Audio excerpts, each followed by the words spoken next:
What's going on, fellas, and welcome back to part 2 of our Toronto Mounties draft Relo build on the channel. Last episode, part 1, we had one of the most solid drafts in channel history. Got a fantastic quarterback, great fullback. I'm also going to bring John Ross up to the slot.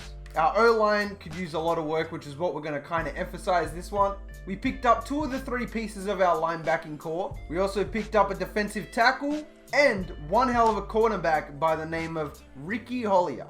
I definitely want to get either a left or right end to replace Lawson. Even though he's an 80 overall, we can get more value out of that position. Happy with Gino and happy with AJ Green. Now, what I realized, fellas, we're only going to be doing this for 2 to 3 years. So there's no point trading away players just because they're 31 years old. There's no way we're going to be able to draft and build up a receiver to 95 overall. We might as well just keep AJ Green. I'm pretty sure Gino comes off contract this year too. Apart from that though, I definitely want to get a cornerback just so we can, I really want to get man coverage as well. And oh my goodness, these top 2 guys right here, B+ man coverage, B+ press, and B- zone coverage. We also need to start getting our end game up. I'm going to start with left end, Corey McGee. Jamal Scaife, he looks pretty damn solid. A, B+, and a B. I do prefer balanced over 4-3 run stopper. I'm going to put them both on the watch list, but I'm also eyeing off Corey McGee here, mainly because he's from Michigan State. Totally unbiased though. This is also the week we find out our guaranteed superstar. Lyndon Lanovoy is leaving the rugby pitch and is trying his hand at center for Florida State.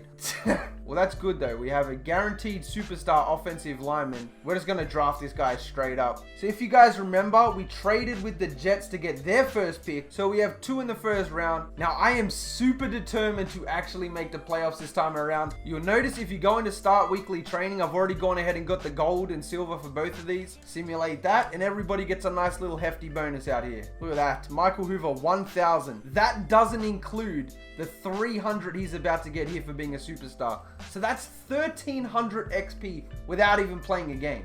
One thing I've got to do though is re-sign some of these players. Geno Atkins is coming off contract, 30 years old. As I stated earlier, man, we're going to go ahead and get him back. We have a lot of cap room, so we might as well.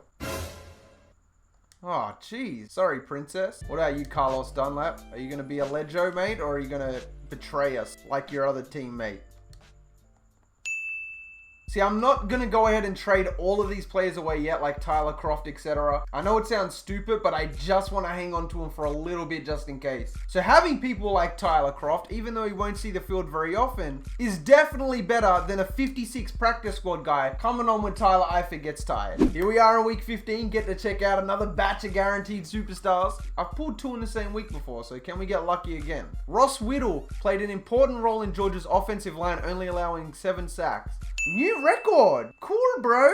DB Parker Burns is seeing his draft stock rise after setting the team single game interception record with 3. Well, Kyle Joseph had 3 in his senior season in 1 game, and he turned out to be a demigod. I know this is going to trigger a lot of people. I'm not drafting Aaron Booth, but this guy looks like he's something special. A throw power, A-, throw accuracy short, B+, throw accuracy mid. If I were to go with my gut, I would trade Hoover and get Aaron Booth, because I guarantee you this guy is better than Michael Hoover. But because I promised, I'm going to keep my word. I'm just going to see where Aaron Booth goes and what overall he is, but I bet you he's good. But there is a lot of solid players in this first round. Like I was looking at Dion Barlow. Even though he's good, we don't need him. Unless we were to completely change our offense. But I don't really want to do that. This is pretty much another AJ Green, which is why he's on the watch list. He would have to fall to us pretty damn low for me to go after him.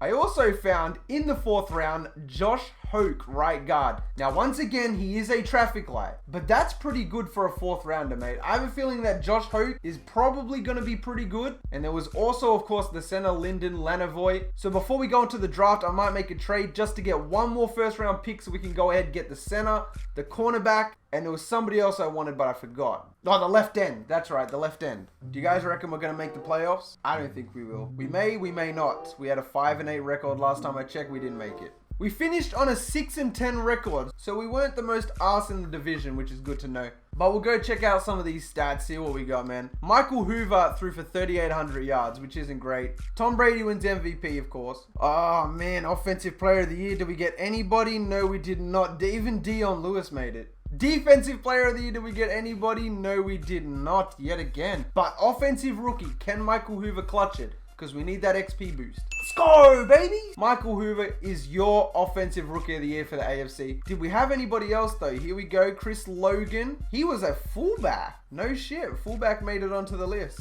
And that's pretty much it there. What about defensive rookie of the year? Brendan Portilla. I had my fingers crossed that he was going to get it. He comes out with it. We also have Monty, the middle linebacker, converted to left outside linebacker. He finished 6th. Santeras Steele. Ricky Hollier. Let's go, boys. 1 legacy score. He's going to be better than Darrell Revis one day. Well, let's go spend some of this XP then, man. Woo! Michael Hoover. Not the craziest thing we've ever seen, but 32,710. You guys always tell me stop putting so much into awareness, but one thing you have to understand, when it comes to a simulation franchise, awareness is the most crucial stat. It also ties a lot into their traits, throwing the ball away, etc. But trust me, you need awareness. It's not just an overall thing, I promise you. I'm going to get it up to 85 to start it off. We'll make you clutch, throw away. That gives us 10,000 to spread across here. So we'll go short up to 90 and get your medium up to 86. That's going to boost you up to an 84. Brendan Portilla, the middle linebacker. Play rec up to 80. Awareness up to 80. What are your things looking like? You got to be clutch, big hitter, high motor, strip ball. That's going to put you up to an 83 with all of the traits. Where's that cornerback though? That's what I'm most keen. Oh, we got JT Lone as well, my boy, the DT superstar. Let's go ahead and get your block shedding up to 85 and your power move up to 87. I don't know if that's a good idea because we don't have any of these. I'm gonna have to take some off here, aren't I? Let's get you high motor, bull rush, and we can't get clutch, but that's good enough. Ricky Hollier didn't have any XP, bro. That's kind of unfortunate. Oh shit, bro, I didn't even re-sign Gino, did I? Oh, here we go, re-sign players, let's go. Wait, where is it? It clearly says they're re-sign players, but looking here, there's no, I don't know. So as you guys know, last episode we implemented a new rule to the series where we can either choose to sign one person in free agency, but that be it, or we let the computer go loose, spend all the money and do their thing. Now last episode we didn't do too well. We signed Ladarius Green, who we still have on the team for purposes beyond me, but this time around I'm confident that we're going to go in and we're going to get a big name player. So that's why this week I elect yet again to just sign one person in free agency and leave it at that. Let's go ahead.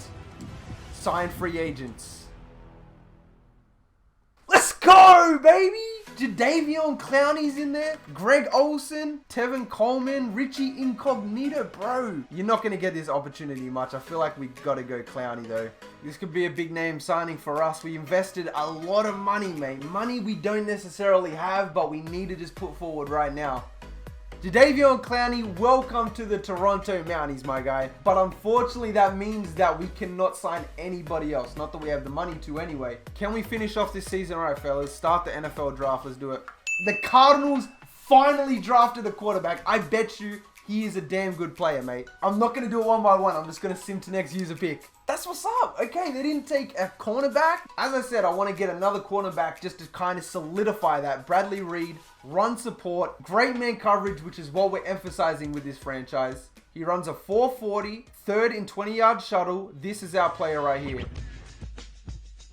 83 superstar, mate. Fantastic speed, 88 man coverage, 82 zone, 88 press. This is a lockdown corner, mate, and will be for a very long time. Bradley is ranked 4th in true talent. You drafted him at 10. Even though we just signed Jadavion Clowney, there is always room for improvement on our D-line. It's either we go Corey McGee here, the left end, or we go Lyndon Lanovoy. I think we got to go this guy. Only because he's a guaranteed superstar and our O-line is so trash. But we will find out where Corey McGee goes and we'll definitely check in on him. Alright, that's what's up. 79 superstar for an offensive lineman. That's a damn good pickup. 4th round pick. Kind of a shame. Thought we had more than that, to be honest. Josh Hoke is still on the board, though. I think we got to go in, man. He is a traffic light. We got to emphasize his O-line while we can. Josh is ranked 17th. You got him at 107. Oh, it's times like this I don't even know where to go, man. I didn't think about how low. I mean, we've got 3 more picks in the draft. I might even just trade him away for next year picks, quite honestly. This guy doesn't look too bad. Sean Esposito from North Dakota. Please don't be a bust. Oh, 74. I don't want to test my luck anymore, man. We've had a fantastic episode. I don't want to risk it. We're going to go ahead and trade for next year picks. All right, before we look at our team, let's go check out how good these other guys were. I really, really want to check this out. Cardinals. He was the once-in-a-generational quarterback. Aaron Booth, 85 overall, superstar, 22 years old. The one time I don't go with my gut, ends up stabbing us in the butt. Doesn't even faze me, mate. I like Hoover. But we'll go check out the Packers, see their left end. He was an 80 overall normal, mate. So it was either the guaranteed superstar O-lineman or Corey McGee, the left end. It's good to know that both of them turned out to be good players anyway. But Corey McGee here, that would have been a nice pickup. 80 overall. The Mounties started off by picking up superstar Bradley Reed, cornerback. Great speed, fantastic man coverage, great agility, even better press. He's basically a carbon copy of the other cornerback we drafted, but better. Then, of course, we picked up our guaranteed superstar, Lyndon Lanovoy is going to help us out on the O-line. Josh Hoke, a 79, normal right guard. And then Sean Esposito, picked him up in the 5th round, so not a bad pick. Good to see that North Dakota can produce some quality players. So I'm going to finish this episode with a question to you guys out there. Obviously, we just had a massive draft and free agency period picking up Jadeveon Clowney. He is now starting over Monty, the quick development left outside linebacker. I'm not the best at finding the best fit for a particular player, so let me know what we should do with Clowney. Should we move him to the end or DT? Should we keep him there and move Monty down to the D-line? Because this is our franchise, I'm going to leave it up to you guys. So there's a look at Jermichael Monty. So let me know what you think down in the comment section. Yet again, one hell of an episode, fellas. If you made it this far into the video, you are the real MVP. Hope the rest of your day's awesome. And from me personally, I'm out. Peace. Tell me pretty lies, look me in the face. Tell me that you love me, even if it's fake. Cause I don't fucking care at all. You've been out all night, I don't know where you've been. You're slurring all your words, not making any sense.